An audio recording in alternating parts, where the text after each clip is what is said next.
नमस्कार दोस्तों, आज हम एक बहुत ही महत्वपूर्ण मुद्दे पे बात करने वाले हैं और ये मुद्दा क्या है? झूठा रेप केस।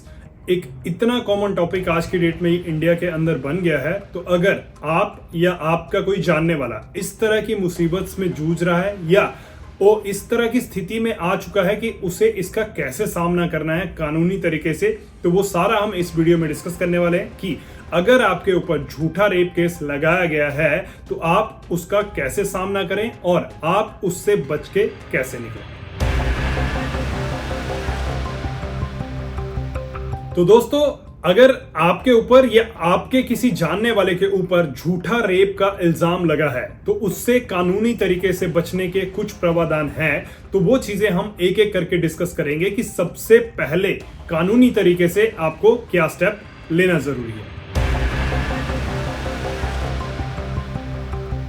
तो दोस्तों, सबसे पहले जैसे ही आपको पता लगेगा कि आपके खिलाफ झूठा रेप का केस दर्ज हुआ है तो आप सबसे पहले एफआईआर दर्ज करवाएं। अब एफआईआर दर्ज कराने से पहले आप एक अच्छे क्रिमिनल एडवोकेट से सलाह लें और उनकी सलाह के हिसाब से आप एफआईआर लिखें, क्योंकि अगर आप एफआईआर लिखेंगे हो सकता है उसमें आप उतना डिटेल्ड में ना एक्सप्लेन कर पाए कि आपकी स्थिति कैसे झूठी लगाई जा रही है या आपके ऊपर झूठा इल्जाम कैसे लगाया जा रहा है। तो इसलिए एक अच्छा क्रिमिनल एडवोकेट आपको ढूंढना पड़ेगा और उनकी हेल्प से आपको एफआईआर करवानी पड़ेगी। अब इसके साथ साथ दो और तरीके हैं, वो तरीके हैं बेल के।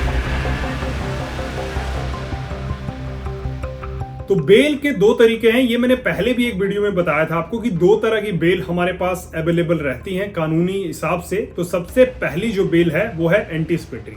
एंटीसिपेटरी बेल में क्या होता है कि आप बिना अरेस्ट हुए ही बेल ले लेते हैं और उस बेल की वजह से आपको अपने आप को एक्सप्लेन करने का मौका मिलता है और आप अपने लिए एविडेंस इकट्ठे करने का भी टाइम निकाल सकते हैं। तो इसलिए एंटीसिपेटरी बेल में क्या होता है कि आपको अरेस्ट करने की जरूरत नहीं होती है और आप फ्रीली घूम फिर सकते हैं। और दूसरा तरीका है रेगुलर बेल। अब रेगुलर बेल में क्या है कि ये तब अप्लाई की जाती है जब अगर आपको अरेस्ट कर लिया गया हो या आप ऑलरेडी हिरासत में हो, उसके बाद अगर आप बेल के लिए अप्लाई करते हैं तो उस बेल को हम रेगुलर बेल बोलते हैं। तो ये दोनों तरीके की बेल हैं जिनका आप यूज कर सकते हैं अपने आप को फ्री करने के लिए। तो दोस्तों, अब यहां पे बात ये उठती है कि आपको बेल मिल जाएगी, ऐसा जरूरी है? ऐसा जरूरी नहीं है। देखो, बेल मिलने से पहले या बेल देने से पहले कोर्ट बहुत सारी चीजें ऑब्जर्व करता है। आपका क्रिमिनल रिकॉर्ड, पुलिस से एफआईआर की कॉपी, उस जो आपके ऊपर एलिगेशन लगा है उसकी सेवरिटी कितनी है, उसकी गंभीरता कितनी है। तो ये सारे फैक्टर्स को क्रॉस चेक करने के बाद या फिर आपका पिछला क्रिमिनल रिकॉर्ड कैसा है, अगर कुछ चीजें आपके फेवर में हैं या सारी चीजें आपके फेवर में हैं तो कोर्ट आपको बेल ग्रांट कर सकता है। और वहीं पे अगर आप हैबिचुअल ऑफेंडर बन गए, अब बार बार क्राइम कर रहे हैं, पहले आपने कोई और क्राइम करा, फिर आप उसमें आए, फिर चोरी का केस आया, फिर आपके ऊपर रेप का केस आया, लड़ाई झगड़े का केस आया, तो अगर आपका ऐसा नेचर है तो आपको कोर्ट कभी भी बेल ग्रांट नहीं करेगी और खासकर रेप के केस में तो बिल्कुल नहीं। तो इसलिए अगर आरोप झूठा भी है तो फिर आपको कोर्ट के अंदर रह के ही लड़ाई लड़नी पड़ेगी। और वहीं पे अगर आपका नेचर अच्छा है, आपका पहले का क्रिमिनल रिकॉर्ड नहीं है, तो कोर्ट आपको ग्रांट कर देगा कि आपको इतना टाइम हम दे रहे हैं विद कंडीशंस। हमेशा जो बेल्स होती हैं वो कंडीशन के साथ होती हैं। आपको कंडीशनल बेल मिलती हैं कि आपको ये चीजें फॉलो करनी पड़ेगी, ऐसे ऐसे आपको रिपोर्ट करना पड़ेगा और इतने टाइम के लिए आपको बेल मिल रही है। इसके बीच में आपके पास टाइम है, आप अपने आप को प्रूव करिए कि ये जो एलिगेशन हैं ये सारे झूठे हैं। तो इस तरह से आपको बेल मिल भी सकती है और आपकी बेल रिजेक्ट हो भी सकती है। तो एक और चीज है दोस्तों कि जमानत और बेल एक ऐसी चीज है जिसमें बहुत सारे लोग आज भी कंफ्यूज हैं।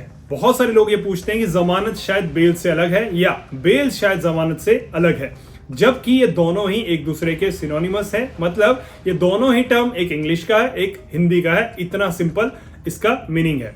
दोनों में आपको कंडीशनल फ्री किया जाता है और कंडीशंस ये जज डिसाइड करता है आपके क्रिमिनल रिकॉर्ड्स के या फिर पिछले जो भी आपके खिलाफ रिकॉर्ड्स हैं, चाहे पुलिस में या कोर्ट में, उसके बेसिस पे आपको जब भी रिलीज मिलता है तो उसको हम जमानत बोलते हैं और इसमें आपको रिटर्न कोर्ट में या पुलिस में रिपोर्ट करना ही पड़ता है। तो इतना सिंपल सा मीनिंग है जमानत और बेल का।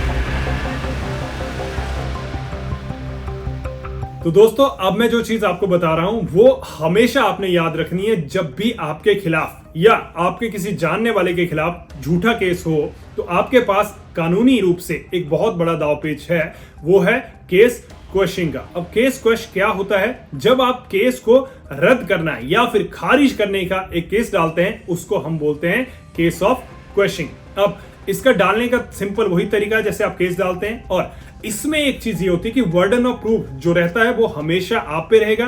आपको ये प्रूव करना पड़ेगा कि वो केस जो आपके खिलाफ डाला है वो झूठा है। और अगेन वैसे भी आप झूठे केस के खिलाफ अपने सबूत इकट्ठे कर ही रहे हैं, तो अगर आप ये केस भी साथ में डाल दोगे तो जिसने आपके खिलाफ झूठा केस डाला है तो बहुत सारा प्रेशर डालने की वजह से हो सकता है वो आपके खिलाफ एविडेंस इकट्ठा ना कर पाए और आपके एविडेंस जितने भी हैं वो कोर्ट एक्सेप्ट कर ले और केस आपका खारिज हो जाए। तो दोस्तों अभी मैंने आपको बताया कि कैसे आप केस डाल सकते हैं किसका, क्वेश्चन करने का। अभी मैं जो चीज आपको बता रहा हूं वो आपके लिए सबसे बड़ा बेनिफिट रहने वाला है अगर आपके खिलाफ सच में झूठा केस हुआ है। वो क्या है? डेफेमेशन का केस। अगर आपने प्रूव कर लिया कि आपके खिलाफ जो केस डाला था वो झूठा था और उसके बाद आप ये डाल सकते हैं कि उस केस की वजह से मेरी रेपुटेशन को, मेरे बिजनेस को या मेरा जो सेल्फ रिस्पेक्ट है उसमें डैमेज हुआ है, तो मैं डेफेमेशन का केस डाल रहा हूं। ये केस इतना स्ट्रॉन्ग है कि बड़े बड़े पॉलिटिशियन, बड़े बड़े बिजनेसमैन इस केस के खिलाफ जाने से हमेशा बचते हैं।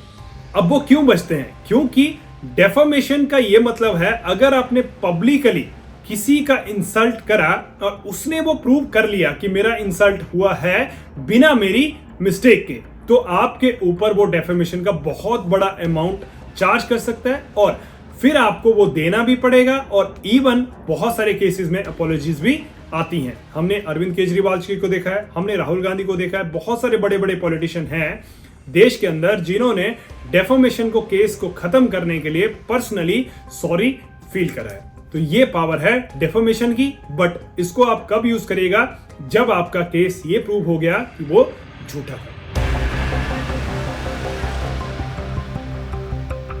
तो दोस्तों ये थे वो फंडास जो आप यूज कर सकते हैं झूठे केसों के खिलाफ, खास करके रेप के केस में, क्योंकि एक ऐसा ये केस बन जाता है जिससे आपका कैरियर पूरी तरह से बर्बाद हो सकता है। तो आप बिल्कुल शांत रह के ये सारे स्टेप फॉलो करें, एक अच्छे क्रिमिनल एडवोकेट को हायर करें और ये कोशिश करें कि आप उनके केस में जो वो केस के लिए सारा मटेरियल इकट्ठा करेंगे उसमें आप पूरी हेल्प उनकी करें, क्योंकि अल्टीमेटली उनका जीतना हारना आपके लिए इंपॉर्टेंट है उनसे ज्यादा। और सबसे इंपॉर्टेंट बात, जिस तरह से मैंने आपको बताया कि क्वेश्चन करने का हर केस में प्रावधान रहता है और साथ में आपके पास डेफेमेशन का भी हमेशा प्रावधान रहता है। तो दोस्तों ये थी सारी जानकारी। अगर आपको वीडियो अच्छा लगा तो कमेंट करके अप्रिशिएट जरूर करिएगा। कोई क्वेरी हो तो कमेंट आप उसके बारे में भी कर सकते हैं। अपने सहयोगियों के साथ भी वीडियो शेयर करें जिनके साथ ऐसा कुछ इंसिडेंट हो रहा है या हुआ होगा, ताकि कुछ भी एक पॉइंट्स जो अपने एडवोकेट के साथ वो डिस्कस इसमें से करें